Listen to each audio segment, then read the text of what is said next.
Un tavolo permanente per monitorare quotidianamente l'approvvigionamento idrico di Agrigento e della sua fascia costiera e per intervenire tempestivamente su ogni singola criticità, soprattutto nel settore turistico alberghiero.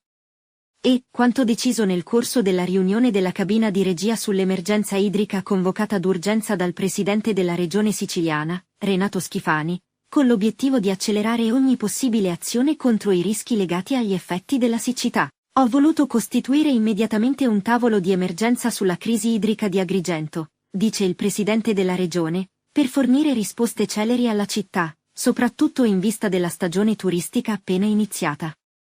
L'obiettivo è scongiurare il peggioramento della situazione ed evitare anche gli effetti negativi di allarmismi che possono essere amplificati creando gravissimi danni all'economia e all'immagine della città dei Templi e dell'intera Sicilia.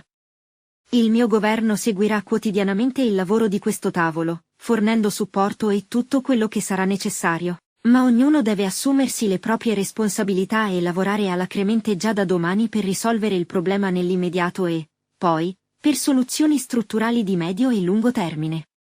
Al vertice che si è svolto a Palazzo d'Orléans, sede della Presidenza della Regione, erano presenti anche il dirigente della Protezione Civile, Salvo Cocina, l'assessore all'energia, Roberto Di Mauro, il sindaco di Agrigento, Micciché, i rappresentanti dell'AICA, Azienda Idrica Comuni Agrigentini, dell'ATI, di Siciliacque, il commissario straordinario del Consorzio di Bonifica della Sicilia Occidentale, Baldo Giarraputo, il segretario generale dell'Autorità di Bacino, Leonardo Santoro.